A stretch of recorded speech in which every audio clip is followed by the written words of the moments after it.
있죠. 1. 국장이 용도 지역을 정할 때 관리계획을 설정한다. 2. 용도 구역은 아는데 용도 여기까지 한번 해. 여기까지. 누가 결정권자가 여기까지만 보고. 여기는 도시 자연 공원 구역. 이거는 시가화 조정 구역. 수산 자원 보호 구역. 입지 교제 최소 구역. 회장이죠? 여기는 이제 결정권자 안 나올 거고. 이거 누구요? 시도지사. 도시니까 누구요? 대도시시장. 시도지사. 그리고 국가계획 관련되면 국장이 결정할 수 있다. 결정권자 맞습니다.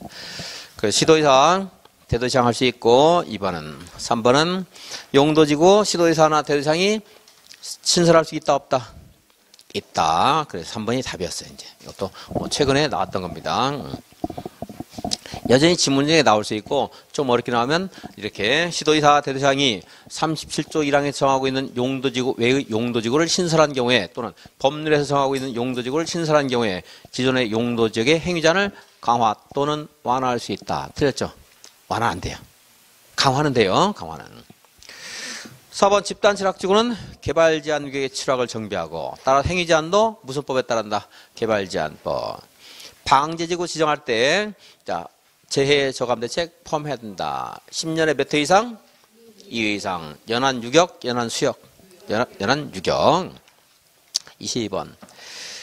틀린 것은 지구 단위 계획이나 관계 법률에 따른 개발계획을 수립하지 아니하는 개발진흥지구에서는 개발진흥지구 지정 목적 범위 내에서 해당 용도지역에 허용되는 건축물을 건축할 수 있다. 이게 이제 29회 때 나왔던 거예요. 29회는 아주 최근 한 상당히 오랜 기간 동안에 제일 어렵게 나왔던 그런 회차였는데, 자, 이것은 아까 말한 것처럼 이제 지구 단위 계획이나 관계 법률에 따른 개발계획이 있다. 그럼 그에 따르면 돼요.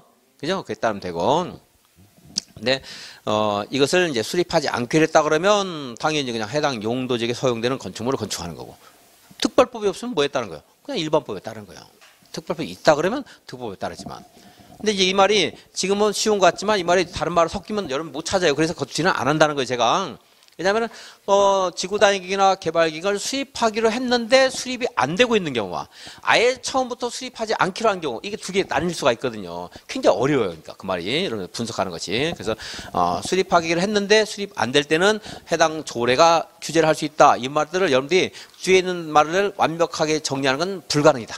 그래서 그냥 여기까지만 해도 다시, 자, 지구 단위 계획이나 개발 다른 법률에 따른 개발 계획이 있을 때는 그에 따른다.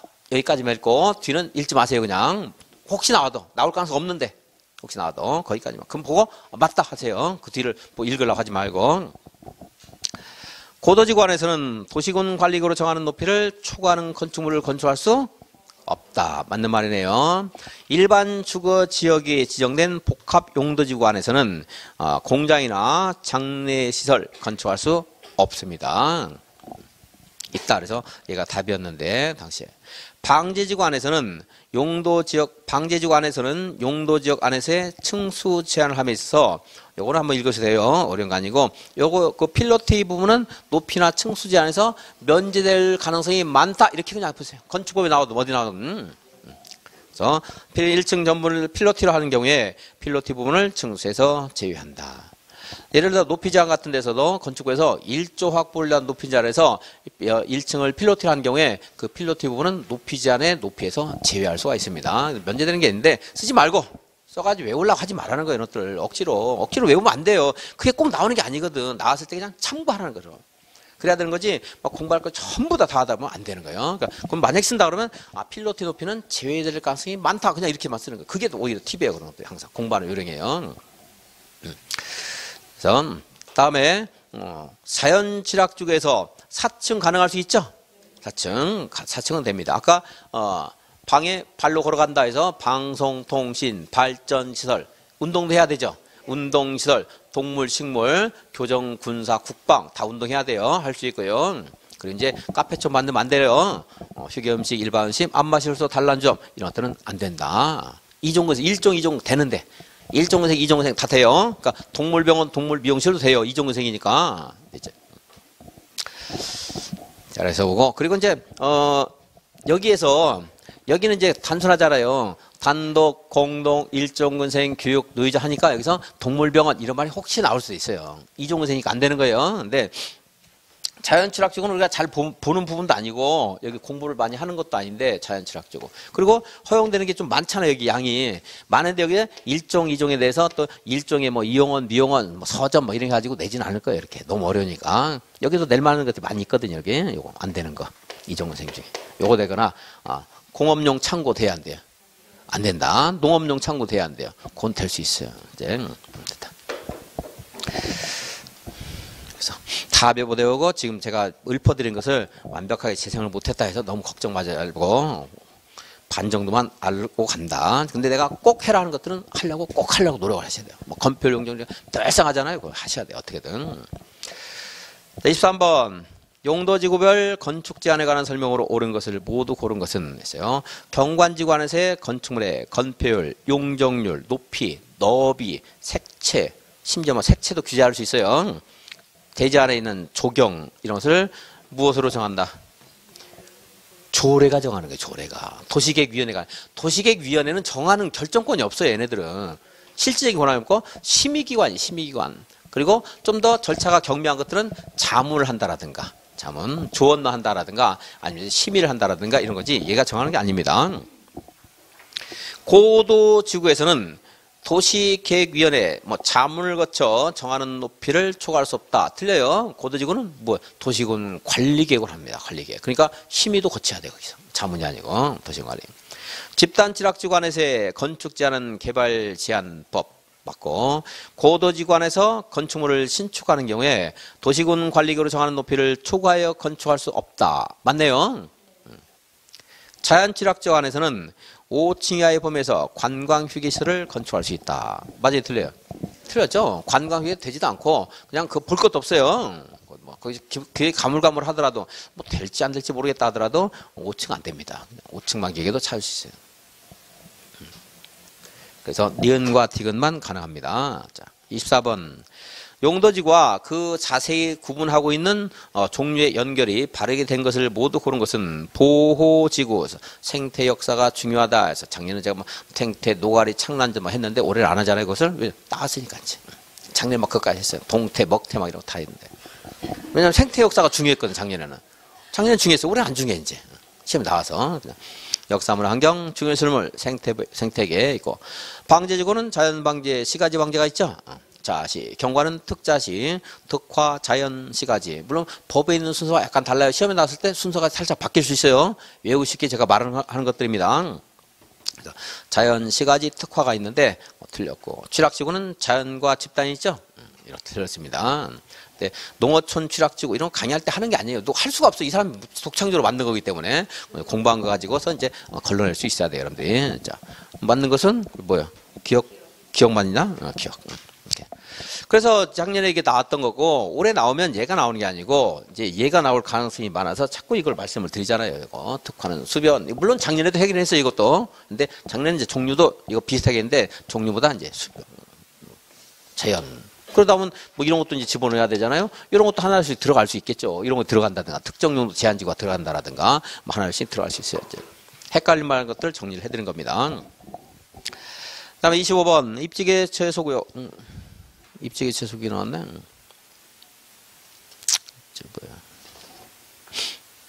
뭐야? 그럼 입지계 용도고요까지 보고 또 이제 문제 한번 풀어보겠습니다.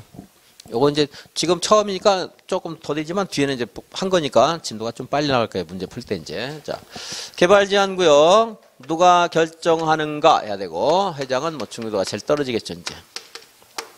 누구나 아는 거니까 이거는. 그리고 이거는 29조에 따른 도시군 관리계획 결정권자가 결정한다. 나올 가능성이 없고요. 결정권자가 결정하는데 뭐 너무 맛이 없잖아요, 그죠? 먹을 권리가 있는 자가 먹을 수 있다. 그 말 똑같은 거예요. 근데 이제 누구이냐 하는 것은 해석상 좀 논란이 되기 때문에 저는 대도시장까지 된다고 해석이 되지만 그것도 논란이 있을 수 있으니까 안 됩니다. 안 내요. 그리고 이건 낼 게 엄청 많아요. 또 이거 말고도 결정 아니고서 그래서 여기에 입지계 최소 구역의 행위자는 뭘 합니까? 요거 행위자 한번 볼까요? 요거 뭘로 하죠? 개발제한법. 도시자연공원구에서 또 지정과 행위자는 따로 법률을 정한다. 그 법 이름이 뭐예요? 그대로 읽어요. 도시공원법. 도시공원 및 녹지 등에 관한 법률인데 그냥 도시공원법. 시가와 조정구 행위자는 대통령령에 있어요. 그 양이 엄청나게 많아서 몇 가지만 대표적으로 보고 넘어간다.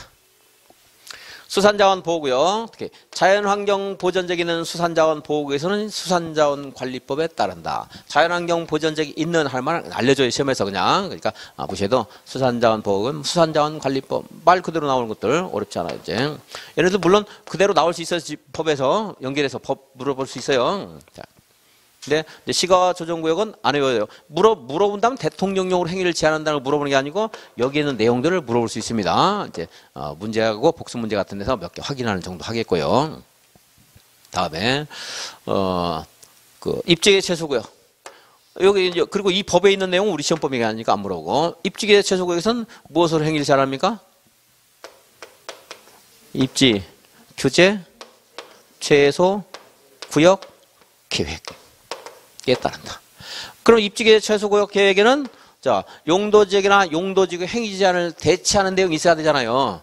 맨 앞에서 첫 시간에 뭐 배웠어요? 건축물의 용도, 건폐율, 용적률, 높이 이런 거 공부했잖아요. 그러니까 당연히 입지계 최소구역에는 이런 것들이 있어야 돼요.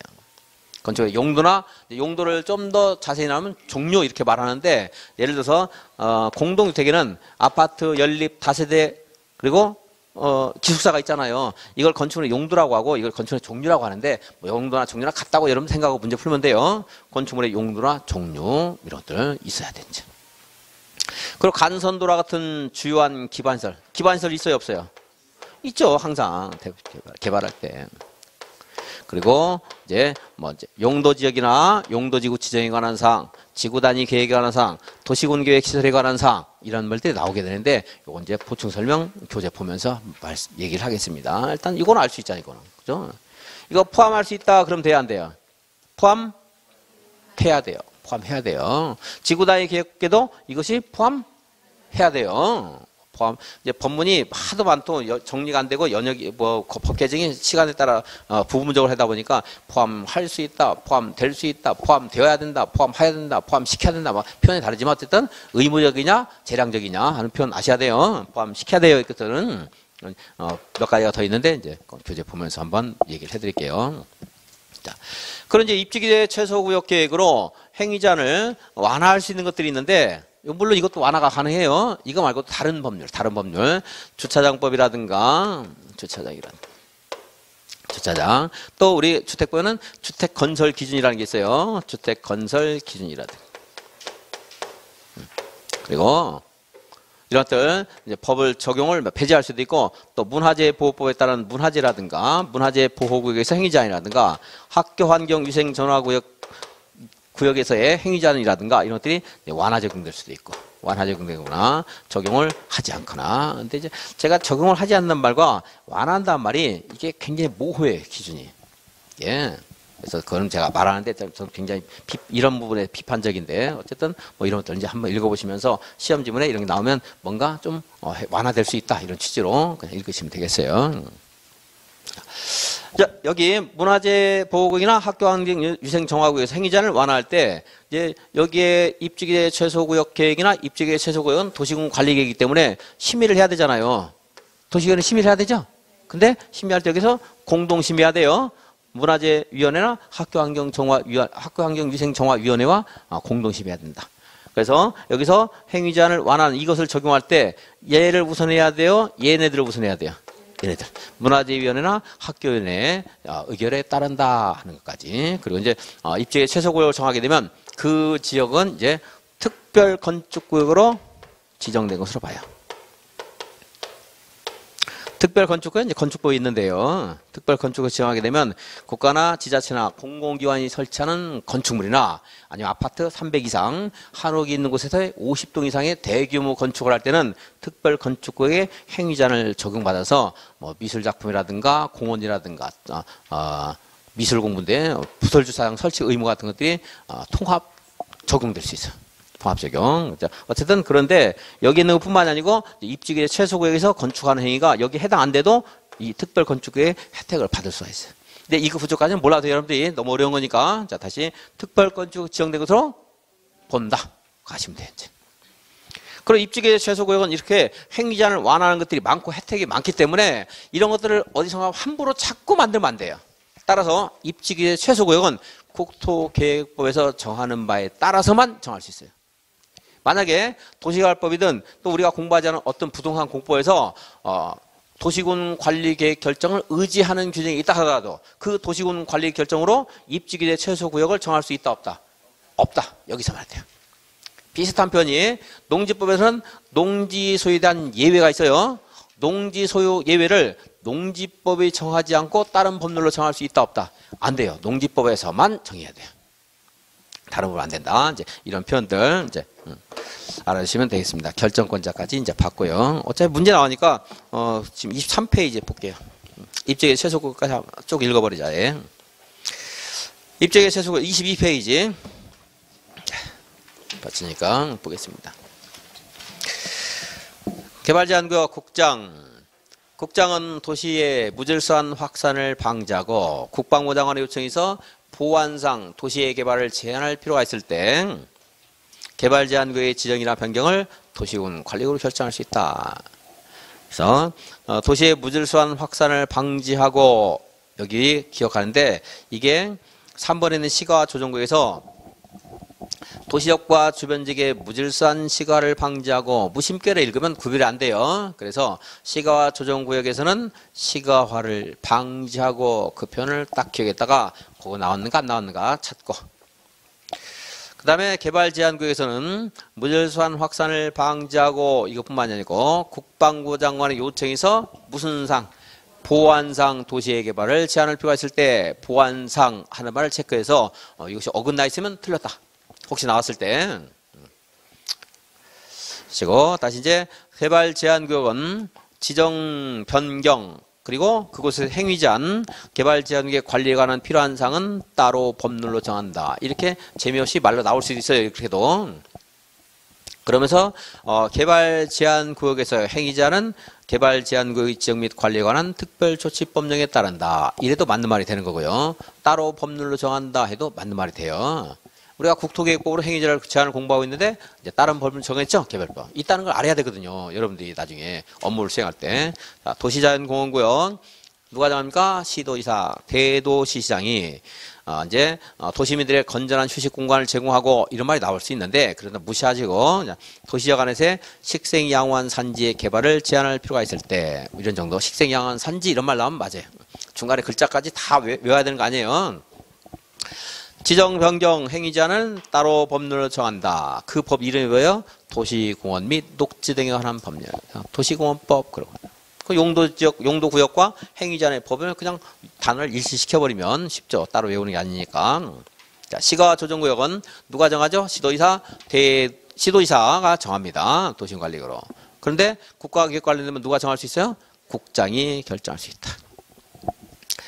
시가화 유보 기간은 시가화 조정 5글자라서 몇 년 이상? 5년 이상. 다른 데는 용도구역에 5글자가 얘밖에 없어요. 5년 이상. 시가레트 담배 20개비 그래서 5년 이상 20년 이내의 기간에서 도시군 관리구로 정한다.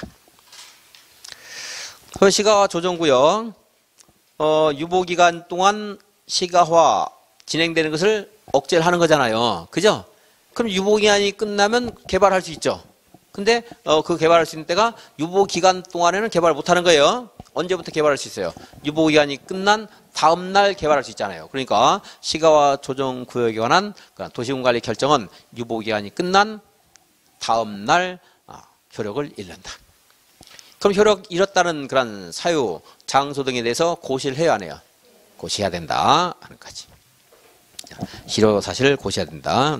다음 날이고요. 다음에 이제 행위자니 두 가지 차원에서 봐야 되는데 우리가 저번 시간에 도시군 계획 사업이라는 걸 공부했어요. 도시군 계획 사업이 있고 또 하나 우리 개인이 개발 행위 허가 받는 게 있죠. 도시군 계획 사업의 경우라 하더라도 시가와 조정구역에서 시가와 조정구역과 무관하게 관계없이 시행할 수 있는 게 아니에요. 그 사업을 하려면 아주 불가피한 사정이 있고, 그리고 시가와 조정구역 지정 목적에 지장을 주지 않을 때만 가능할 수 있습니다. 그래서 시가와 조정구역이 지정됐을 때 도시군 계획사업은 아무런 지장 없이 사업을 행할 수 있다는 취지의 표현이 있으면 틀린 거예요. 제한을 받고서 제한적인 범위 내에서만 할 수 있는 겁니다. 자, 다음에 또 하나, 이제 그러면 도시군 계획사업이란 말이 없어요. 이제 없고, 축사라든가 창고 등의 건축 행위도 금지된다, 전면 금지된다는 취지가 있으면 틀린 말이에요. 허용할 수 있어요. 시가와 조정구역이라 하더라도 새마을 회관, 도서관 이런 거 할 수 있어요. 근데 그것도 허가 없이 할 수 있다, 그러한 취지가 있으면 틀렸고. 자, 더 정리하면 도시군 계획 사업이 제멋대로 할 수 있다, 틀렸어요. 자, 우리 개인의 행위 허가 없이 할 수 있다, 틀렸어요. 아니면 전부 금지된다, 틀렸어요. 할 수 있습니다. 그 취지의 큰 틀의 의미를 이해하셔야 돼요. 글자만 외워가지고 보는 거. 글자 외우는 건 아주 어렵고, 여기 양이 너무 많아서. 글자랑 제가 말한 축사, 창고, 증축, 재축 이런 것들 글자란 말이에요. 그걸 다 완벽하게 이해해서 정리할 수 없기 때문에 그건 어려워요. 근데 대신에 허가 없이 할 수 있다, 전면 금지된다 이런 말 나오면 틀렸다는 취지를 아시라는 거예요. 취지. 그건 이해할 수 있는 거니까. 그래서 사회복지시설 이런 것들도 공공시설, 공익시설이기 때문에 허가 없이 할 수 있다, 틀렸어요. 허가를 받아야 돼요. 축사, 창고 외우는 것은 한번 읽어보시고, 그리고 주택 증축도 얼마까지만 가능해요? 기존 면적 포함해서 100제곱미터까지만 가능할 수 있어요. 주택. 문화재, 사회복지시설 뭔가 그래도 혜택을 주는 듯한 취지가 있다면 맞는 걸로 하라고 제가 공부 어디든가 문화국가, 사회국가이기 때문에. 야외음악당, 야외극장 이런 것도 설치할 수 있고, 개축, 재축, 대수선, 그러니까 종전과 동일한 용도와 종전과 동일한 규모 이런 말 했는데 이제 용도를 바꾸면 안 된다는 취지인데요. 그건 틀리게 안 하니까 재축, 개축, 대수선 이런 것들은 할 수 있을 것이다. 사람 사는 곳인데 고쳐서 써야지 되죠. 고치지도 못하면 말이 안 되겠죠. 자, 수산자원 보호구역, 해장, 그리고 이제 공유수면이라 그 인접한 토지, 입지의 최소구역, 29주에 따른 도시군 관리 결정권자 이렇게 되지는 않을 겁니다. 그리고 이제 국장, 시도지사, 대도시장까지인데 그것도 시험에서 출제할 가능성은 거의 없다고 보여지고. 다음의 지역의 전부나 일부에 대해서 입지의 최소구역을 지정할 수 있다. 1. 도시군 기본계획에 따른 도심, 부도심, 생활권의 중심 지역. 좀 굉장히 사람들 많이 사는 곳들, 번화한 곳들, 많이 이용도가 높은 곳. 이용도를 더 가치를 활성화하기 위해서 입지의 최소구역을 정하는 겁니다. 그러니까 이런 있는 사람만 더 부자 만들게 하는 건가? 어쨌든 자꾸 가치를 올리는 거예요. 자, 근데 혹시 아직 안 왔지만 도시군 관리계획 틀리게 하려고 하면 뭘 집어넣는데 틀렸어요. 도시군 기본계획. 근데 외우는 게 아니고 알 수 있잖아요. 기본계획이 그 도시의 장기 발전 방향으로, 제가 항상 강의할 때 도시군 기본계획, 도심, 부도심 같은 거 정할 수 있다. 부도심을 만들기 위해서 필요한 도로 같은 거 설치하기 위해서 도시군 관리계획을 설정한다. 이런 말 있죠? 도심, 부도심은 도시군 관리계획 아니에요. 도시군 관리계획은 그냥 구체적인 용도 지역을 정하거나 기반시설 설치하거나 이런 것들이 이제 도시군 관리계획이고. 왜? 철도 역사나 터미널, 항만, 공공청사, 문화시설 등 기반시설 중 지역의 거점 역할을 수행하는 기반시설 중심으로 정비할 필요가 있을 때 거점 역할 수행하는 것, 철도라든가 항만, 터미널, 공항 같은 건 예를 들은 것이기 때문에 그걸 외울 필요는 전혀 없는 겁니다. 아주 큰 사람들도 역시 많이 모이는 큰 기반시설이 있을 수 있잖아요. 그런 곳에 토지의 가치를 높이기 위해서 입지의 최소구역을 정할 수 있고. 자, 대중교통 결절지 몇 개 이상의 노선이 몇 개 이상의 노선의 결절지가 돼야 돼요. 3개 이상, 3개 이상. 절도, 항만, 터미널, 시외버스, 고속버스 이런 것들 3가지 성격이 상이한 3가지 이상이 모였을 때 3개 이상의 노선이 교차하는 대중교통 결절지다 그래요. 그 안에서 몇 킬로미터 이내에 있어야 돼요. 1km 이내에 있을 때. 그리고 정비법에 따라서 지금까지 본 것들은 거의 상업적일 거예요. 상업적일 가능성이 높죠. 이제 주거지역, 공업지역에도 지정할 필요가 있을 거 아니겠어요. 정비사업이 시급하게 필요한 주거지역, 공업지역을 정비할 필요가 있을 때도 입지의 최소구역을 정해서 여러 가지 혜택을 줄 수도 있다는 겁니다. 그리고 도시재생활성화법에 따른 활성화 지역 중 도시경제 기반형 활성화 계획을 수립하고 있는지요. 이것을 근린재생형 활성화 계획에서 그 도시재생 활성화법에 있는 용어를 냈는데 그런 문제는 절대 내서는 안 되는 문제예요. 사실은 우리 법을 벗어난 거예요. 그러면 우리가 대한민국에 있는 요 관련된 법이 나왔을 때 용어를 다 하려는 말일까 아니면 글자를 외우라는 건데 진짜 잘못된 문제, 비판을 엄청나게 받아야 꽃배달 한 10번은 보내야 되는 문제가 나왔어요. 걔가 답이었는데 뭐 그래도 찾은 분도 있고 틀린 분도 있겠지만 대체적으로 찾았을 겁니다만은 그런 문제 내면 안 돼요. 안 될 거예요. 또 이제 절대. 자, 몇 개 이상의 노선이 만나야 돼요? 몇 킬로미터 이내에 있어야 돼요? 그래서 토거 세일 주공 활성화 그래서 대거 세일해주면 좋은데 대건 아니고 도거 도심 부도심 생활권 거는 거점 역할을 수행하는 기반시설. 세일은 3개 이상 1km 이내. 주공은 주거지역 공업지역 활성화지역 이라고 씁니다. 입지계 최소구역 행위자는 입지계 최소구역 계획이고요. 그리고 이제 이러한 도시군 관리 수립할 때 협의 거쳐야 되잖아요. 그죠? 협의를 거치는데 관계행정기관은 얼마 이내 협의에 응하라고 있어요? 10일. 아주 제일 짧아요. 입지계 최소구역 10일. 10일. 입지계 최소구역에서는 다음 규정을 적용하지 아니할 수 있다. 완화할 수 있다. 이렇게 좀 고쳐주세요. 적용하지 아니할 수 있다는 완화할 수 있다. 이렇게. 여러분들 굳이 안 고쳐도 시험 볼 때 기억할 수 있는데 완화할 수 있다. 적용 안 하는 것과 안 할 수 있는 것이 있는데 그것들이 사실 여기서 한번 비판 안 하겠습니다. 지금 마지막 시간이니까 시간도 없고. 자, 완화할 수 있다. 학교보호법에 따른 학교환경위생정화구역에서의 행위 제한. 완화할 수 있다고 했죠? 근데 이 완화와 관련된 내용이 입지계 최소구역 계획에 들어가 있다 그러면 심의를 할 때 도시계획위원회와 누가 학교환경위생정화위원회가 공동 심의해야 된다. 근데 말이 기니까 그냥 제가 학교위원회라고 합니다. 학교위원회. 그때 누구 의견에 따른다? 도시위원회가 아니고 학교위원회 의견에 따른다. 문화재 보호법에 따른 문화재 역시 역사문화환경 보존지역에서 행위 제한 있을 수가 있는데 그거를 풀고 싶으면 문화재위원회와 공동 심의해야 된다. 그래서 그 공동심의할 때도 문화재위원회 의견을 우선한다. 특별 건축구역 지정된 것으로 본다. 다음 페이지. 그럼 입지계 최소구역 계획에는 뭐가 있어야 돼요? 기존의 용도지역이나 용도지구에 행위 제한을 대체하는 내용이 있어야 될 거 아니겠어요? 그 대체하는 것의 가장 기본이 뭐예요? 항상 용건용이, 용도, 건폐율 또는 용적률 그리고 높이 이런 것들이 있어야 돼요. 그리고 용도뿐만 아니라 용도 종류 나오면 같다고 생각하시면 돼요. 여러분들은 용도 종류 그리고 뭐 규모라든가 이것도 있을 수 있고 주요 기반시설 확보에 관한 사항 반드시 있어야 되겠죠. 더군다나 여기는 아주 도심 부도심 같은 것이기 때문에 간선도로 같은 거 아주 중요합니다. 그래서 용도지역 용도지구 4번 기반시설이고 용도지역 용도지구 결정에 관한 사항 도시군 계획 시설에 관한 사항 지구단위 계획 결정에 관한 사항 보니까 우리가 도시군 관리 계획으로 결정한 것들이 다 있어요. 보니까 다 한번 볼까요? 그냥 읽으면 기억이 안 나고 뭐 아주 중요한 거 거기까지 물어볼 가능성이 많지는 않지만 그래도 우리가 공부한 가지고 정리할 수 있기 때문에 한번 해보겠습니다. 자. 도시군 관리계획으로 결정할 수 있는 건 용, 기, 지, 토. 용도, 지역의 지정과 변경.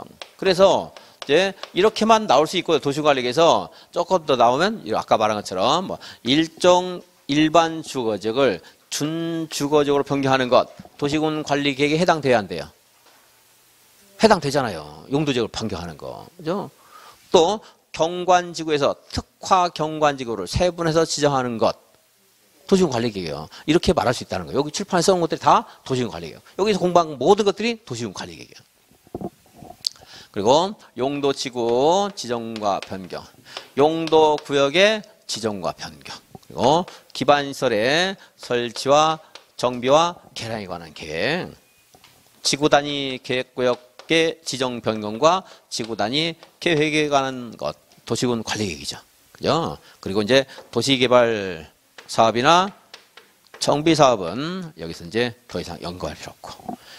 그래서 입지계 최소구역에는 기존의 용도지역이나 용도지구에 용건용이 대체하는 상황 있었잖아요. 지금 기반시설이 있었죠. 그러면서 지구단위 계획에 관한 사항 있으라고 했죠. 또 이거를 도시군 관리결정하면 도시군 계획 시설이잖아요. 그죠? 도시군 계획 시설에 관한 사항 이것도 있으라고 있어요. 다 있어요. 용도지역 지정 변경에 관한 사항, 용도지구 지정 변경에 관한 사항. 그러니까 여기 이거는 필요 없고 여기 있는 것도 전부 들어가 있잖아요. 근데 용도구역은 용도구역을 통제하는 게 아니고 용도지역이나 용도지구를 통제하니까 이 말은 이제 쏙 빠져 있는 거지. 거기에 없어요 이제. 그 여기 있는 것들이 다 있다. 다 있죠? 다시 보세요. 다 있나 보나.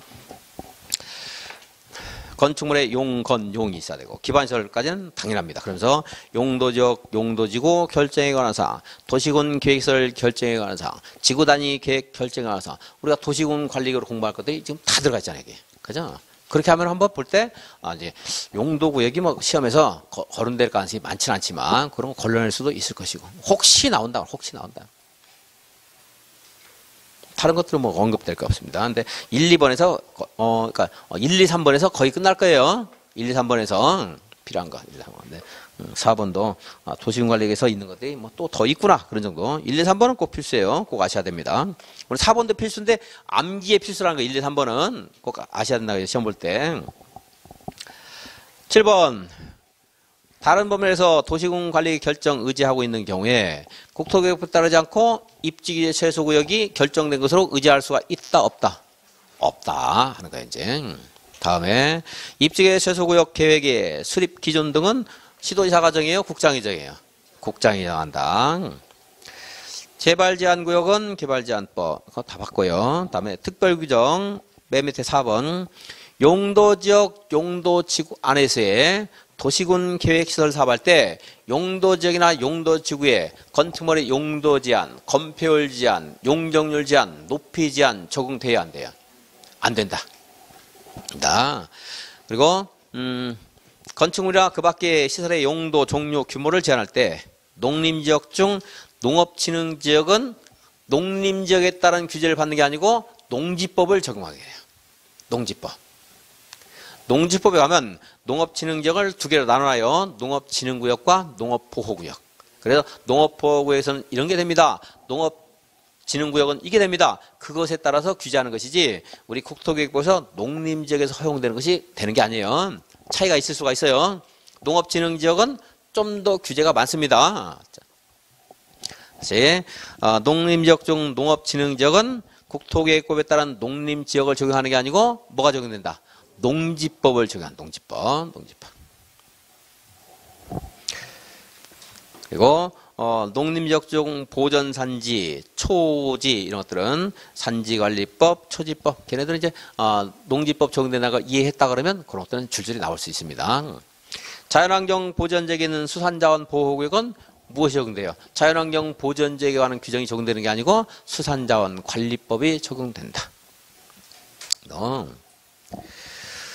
어차피 문제를 풀다 보면 나오기 때문에 25번 페이지까지 봐야 되겠네요. 25페이지가 나오니까.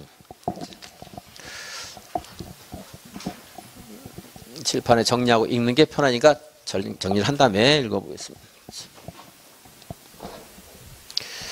하나의 대지가 둘 이상의 용도지역에 걸치는 경우 있을 수 있죠. 얘하고 얘가 또 따로 두기에 충분히 넓다 그러면 문제가 안 되는데 제가 우리 부동산 국보에서 얼마 이하일 때 독립적으로 기능하는데 제한이 많다고 우리가 법이 평가하고 있다고 했어? 330제곱미터. 그래 지금 농지법이 언급된데 농지법에도 330제곱미터 하는 말이 나와요. 여기 330. 자, 가장 좋은 면적이 330제곱미터 이하인 경우에 얘를 한 덩어리처럼 쓰게 되면 효율적으로 쓸 수 있잖아요. 그죠? 그래서 자, 이 전체를 하나처럼 쓰고 싶으면은 건폐율과 용적률은 어떻게 해야 돼요? 넓은 면적 따져야 돼요? 좁은 면적 따져야 돼요? 단순 평균 해야 돼요? 가중 평균 해야 돼요? 각각의 용도 지역에 해당되는 면적과 건폐율을 용적률을 고려해서 가중 평균한다. 그리고 이제 허용되는 건축행위, 기타 건축행위는 무엇을 따라가면 돼요? 넓은 지역, 가장 넓은 면적이 속하는 용도 지역의 행위 제한에 따른다. 이게 기본 원칙입니다. 기본 원칙. 근데 만약에 여기가 이렇게 띠 모양의 상업적에 속해 있다 하는 것이. 띠 모양의 상업적에 속해 있을 때는 그때는 얼마 이하일 때, 가장 좁은 면적 얼마 이하일 때, 이런 적용 660 이하일 때.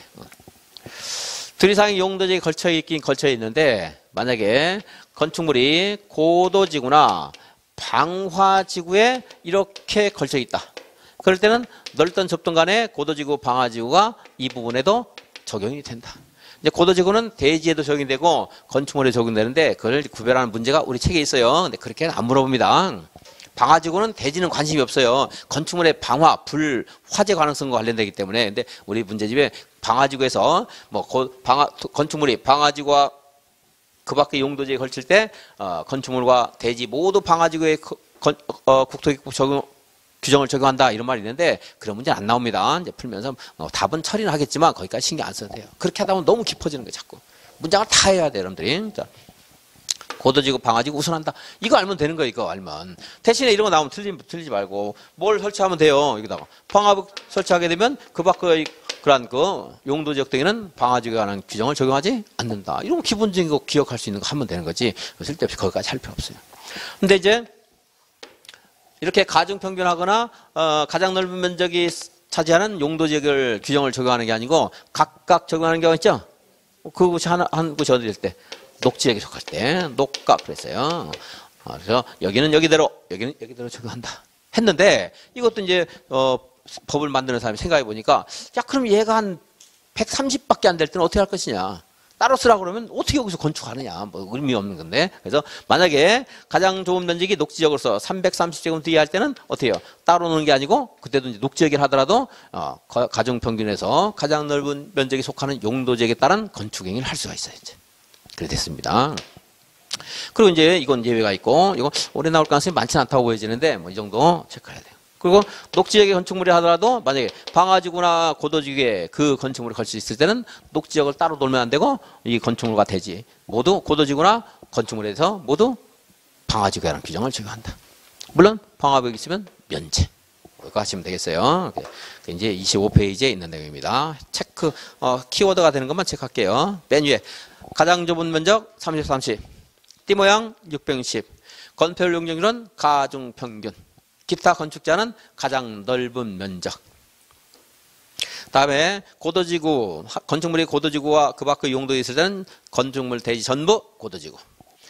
그리고 방화지구, 하나의 건축물이 방화지구에 걸쳐 있을 때는 건축물 전부 방화지구.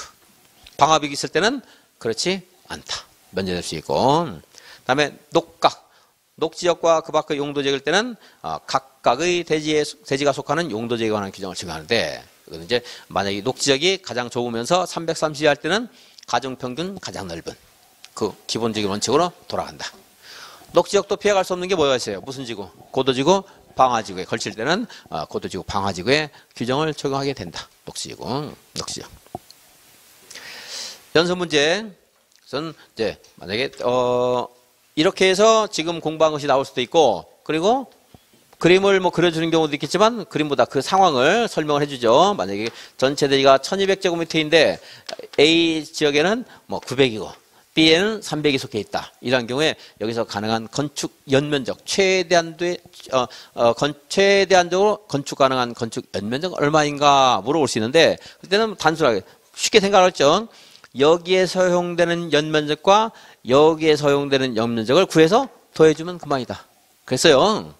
그럼 여기서 허용되는 연면적, 자 900제곱미터를 알려줬으면 연면적을 구하는 거니까 건폐율을 곱해줘야 돼요? 용적률을 곱해줘야 돼요? 용적률. 건축 면적을 물어보면 건폐율을 곱해주는 거고 여기 연면적을 물어봤으니까 용적률을 곱해주는 거예요. 이제 용적률을 곱해주면 되는 거예요. 용적률이 만약에 300이다 그럼 900 곱하기 300에서 100을 나누면 착각할 수 있어요. 누르다가 해가지고 27,000을 2,700으로 쓰거나 27만 쓸 수도 있어요. 잘못하면. 그러니까 미리 그냥 땡땡 치우고 3, 9, 27, 2,700 암산할 수 있잖아요. 이렇게 바로. 그죠? 만약에 250이다 이러면 그냥 암산을 잘하는 사람은 암산해도 되고 안 그런 사람은 계산기를 두드리는데 그때는 2.5 곱해주면 되는 거죠. 2.5. 여기 있을 때도 여기 이제 용적을 알려주면 미리 땡땡 동그라미 2개 지워놓고 곱해라. 그래서 더해주면 된다. 그랬습니다. 자, 이제 문제 풀어보겠습니다. 몇 번 풀 차례했죠? 25번? 예, 25번 하겠습니다. 입지기재 최소구역으로 지정할 수 있는 지역에 해당하지 않는 것은 도시군 기본계획에 따른 도심, 부도심 또는 생활권의 중심 지역 가능하죠. 철도 역사 등 기반시설 중 지역 거점 역할을 수행하는 시설을 중심으로 주변 지역을 집중적으로 정비할 필요가 있을 때 3개 이상의 노선이 교차하는 대중교통의 결자로부터 1km 이내에 위치한 지역, 노후불량 건축물이 밀집한 주거지역이나 공업지역으로서 정비가 시급한 지역, 도시재생 활성화 지역 중 도시경제 기반형 활성화 계획을 수립하고 있는 지역에서 근린재생형 활성화 계획은 우리 법에 이 용어 자체가 없어요. 이 도시재생 활성화법에 있기 때문에 이런 용어를 내는 것은 우리 시험법을 벗어난 내용이 되는 거죠. 의미령도 그럼 네가 도시경제 기반형 활성화 계획이 있으니 그거 알았으면 풀 수 있는 거 아니냐? 그러면 그 내용을 아는 게 아니고 글자를 외우라는 것이기 때문에 이런 문제는 사실은 절대 있으면 안 되는 문제예요. 잘못 낸 문제예요, 사실. 근데 이제 보다 보면 뭐 또 문제 없다 보니까 오히려 도시경제 기반형, 근린재생형 이런 것들은 강의를 안 하거든요. 이제 그래서 5번이 좀 이상한 말인가 보다 찾는 사람도 있겠고, 그러면서 틀린 사람도 물론 있을 겁니다만은. 자, 똑같은 문제는 안 나오고요. 이제 세일하고 혹시 도시군 기본계획을 도시군 관리계획으로 바꿨는가 이거 정도만 확인하시면 되겠어요. 이제. 그리고 주거지역, 공업지역. 도시정비법은 무슨 지역? 주거지역, 공업지역. 왜냐하면 상업지역은 1, 2, 3에서 이미 평가가 됐을 것이기 때문에 주거지역, 공업지역. 그러니까 너무 아주 어렵게 나온다. 제일 쉬우면 세일이고 답이요. 어렵게 나오면 기본계획을 관리계획으로, 주거지역, 공업지역을 주거지역, 상업지역, 공업지역으로 바꿨는가. 5번처럼 바꾸는 문제는 안 나오거다. 26번 용도구역 지정에 관한 설명으로 옳은 것은 국장은 개발제한구역 지정을 도시군 기본계획으로 결정할 수 있다. 틀렸죠? 도시군 관리. 시도의사 공원구역 지정을 광역도시계획으로 지정할 수 있다. 아니다. 관리계획. 시도의사는 도시자연 공원구역에서 해제되는 구역 중 계획적인 개발이 필요한 지역의 전부나 일부에 대해서 지구단위 계획구역을 도시군 관리구역으로 지정할 수 있다. 이건 맞네요. 개발제한구역, 도시자연공원구역, 시가와 조정구역, 공원에서 해제되는 구역 중 체계적 계획적 관리가 필요한 지역을 지구단위 계획구로 지정할 수가 있습니다. 그 전부나 일부에 대해서 계도시공.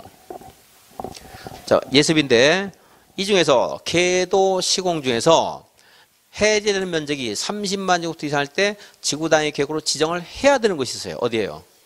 시공. 4번 시도의사는 수산자원 보호구역 변경을 도시군 기본계획으로 결정할 수 있다. 틀렸죠? 왜 틀렸어요? 일단 그렇죠. 해장해야 되고 또 무슨 관리계획으로 해야 됩니다. 틀렸죠. 국장은 국가계획과 연계된 시가 조정구역의 변경을 무엇으로 할 수 있다? 도시군 관리계획으로 결정할 수 있다. 틀렸고. 27번 용도가 행위제한 옳은 것은 도시, 관리, 농림, 자연환경 보전적으로 용도가 지정되지 아니한 지역에 대해서는 무엇에 관한 규정을 적용하면 돼요? 자연환경 보전지역을 적용한다. 도시지역이 세부 용도지역으로 지정이 안 됐어요. 그러면은 녹지지역 중 무슨 녹지? 보전 녹지에 관한 규정을 적용한다.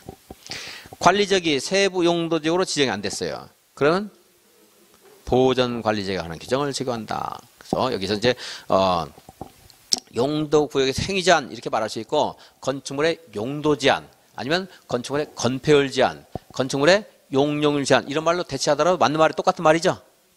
건축물의 용도 제한이 지금 행위 제한이 조금 전에 말한 것들을 다 포함하는 상위 개념이니까 그렇게 말할 수 있어요. 그래서 우리 시험엔 절대 그렇게 안 나오는데 간표에서 꼭 나오는 게 맨날 용도 지역이 지정되지 아니한 곳에서 건표를 적용할 때는 그 상한선이 20%다 이렇게 나와요. 맞죠? 자연환경 보전적이니까 이게 뭐 답이 막 계속 그렇게 나오는데 우리 시험 그렇게 안 나옵니다. 그러니까 무슨 행위 제한이 무슨 말인가를 제가 여러분들 이해하라고 예를 들어준 거예요. 그냥 행위 제한. 시가와 조정구에서의 도시군 계획사업은 도시개발법에 의한 민간 제한 도시개발 사업만 시행할 수 있다. 듣도 못한 말이죠? 틀린 거예요. 뭐 이런 점은 또 안 나옵니다. 이제 또 나온 게 아니고 이걸 출제한 사람이 뭐 한번 도시군 계획사업 알고 있는가 물어보려고 하는 엉터리를 낸 거예요.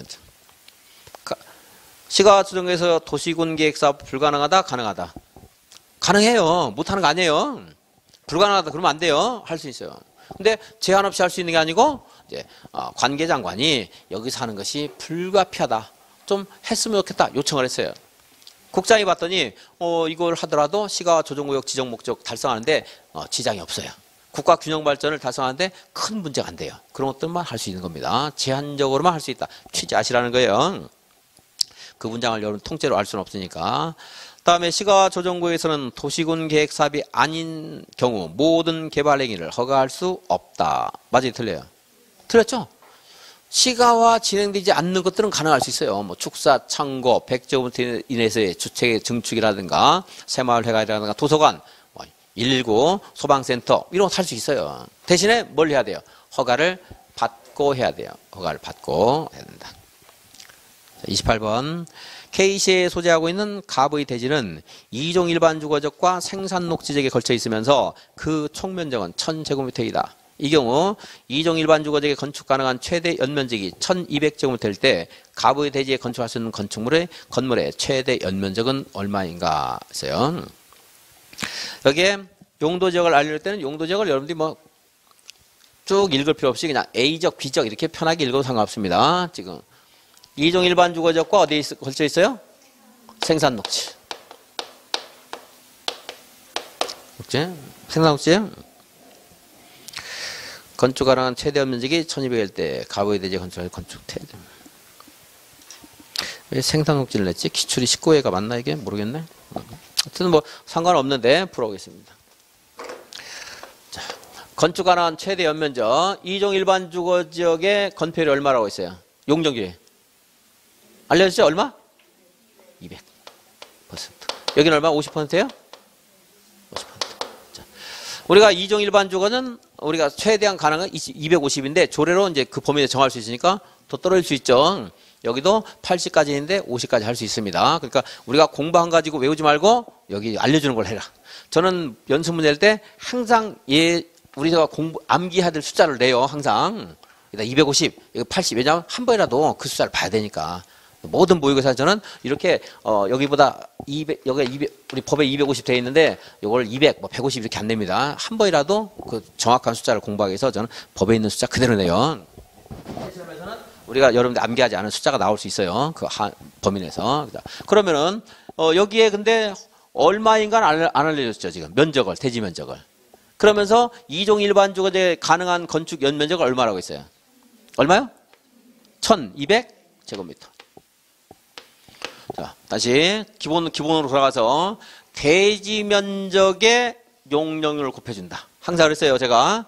대지 면적의 용적률을 곱해주면 가능한 건축 연면적. 그것부터 하세요. 응용 문제 하지 말고. 나와도 쉬워도요, 수어도 대지 면적의 연습할 때는 이제 시험 볼 때는 너무 익숙해지면 바로 할 수 있겠지만, 자, 대지 면적의 용적률을 곱해주면 연면적이 나오는 거죠. 자, 국토계 문제 풀 때, 그럼 여기 이제 x잖아요. 모르잖아요. 이거하고 이걸 곱해서 얘가 나왔어요. 그러면은 다시 1200인데, 그래서 1200인데, 자, 1200을 200으로 나누면 얘가 되는 거죠? 그럼 100 나눠야 되니까 200으로 나누지 말고 뭘로 나누면 돼요? 2로 나눠야지 바로. 여기에다가 x에다 2 곱해서 1200이 됐으니까. 그래서 얼마예요 여기? 600. 그럼 여기 얼마예요? 400. 근데 여기는 400 곱하기 0.5, 200. 그래서 1400제곱미터. 좀 더 깊이 들어가면 물론 이 건축물은 이렇게 따로따로 해야 돼요. 여기다 200, 여기다 1200 이렇게 각각 해야 되니까. 그죠? 그렇지 않다 그러면 만약에 이게 생산녹지가 아니라 그러면 이 1400을 이쪽에다가 다 몰아서 해도 되고 여기에다가 이렇게 몰아서 해도 되고 상관없는데 녹지역이기 때문에 안 됩니다. 이제 따로따로 해야 되지. 근데 녹지역도 이제 330 이하라 그러면 이제 한 곳에서 몰아서 할 수 있는 그런 혜택을 지금 이제 작년부터 이제 주고 있습니다. 자, 그래서 여기는 이제 답은 얼마예요? 1400제곱미터. 자, 29번. 옳은 것은 저층 중심의 편리한 주거 환경을 조성하기 위해서 필요한 지역은 몇 종이에요? 1종. 다음에 환경을 저해하지 않는 공업의 배치를 위해서 필요한 지역은 일반 공업지역. 공유수면의 매립구역이 둘 이상의 용도 지역에 걸쳐 있는 경우. 그러면 완전히 같아요? 일부 어느 한 곳은 다를 수밖에 없어요. 어느 한 곳은 다를 수밖에 없죠? 매립 목적과. 그죠? 그럴 때는 어떻게 해야 돼요? 자동 결정되는 게 아니고 여기는 가장 걸친 부분의 면적이 가장 큰 용도 지역과 같은 용도 지역으로 본다. 틀렸죠? 어떻게 해야 돼요? 도시운 관리 결정으로 용도 지역을 지정하여야 한다. 다른 경우. 4번. 용도, 도시지역에 대해서 세부 용도 지역이 지정이 되지 않았어요. 건폐를 적용할 때, 자, 뭐, 어디에 따른 규정을 적용하게 돼요? 보전 녹지에 관한 규정을 적용한다. 보전. 그래서. 하나의 대지가 녹지역과 그 밖의 용도지역에 걸쳐 있어요. 녹지역의 건축물이 고도지구에 걸쳐 있는 경우에는 그 건축물 대지 전부 고도지구에 관한 규정을 적용한다. 맞아요, 틀려요? 얘는 맞죠? 그래서 어떤 문제 풀면서 어떤 지문이 너무나 까다롭다, 뭐 이해가 안 된다 할 때는 또 다른 지문 자꾸 빨리 보시면은 이제 힌트가 될 수 있어요. 너무나 이제 그 문장을 막 씹고 뜯고 분석하고 하고 있을 필요 없어요. 이빨만 아파지니까. 50페이지. 도시군계획서 사업에 나왔는데, 도시군계획서 사업은 이제 시간이 나오면 좀 더 하기로 하고, 그 뒤에 이제 또 적중 문제가 있으니까 그거에 대해서, 용도지역 대해서 문제 보고, 시간 나오면 도시군계획서 사업 보도록 하겠습니다. 10분 쉬었다 가겠습니다.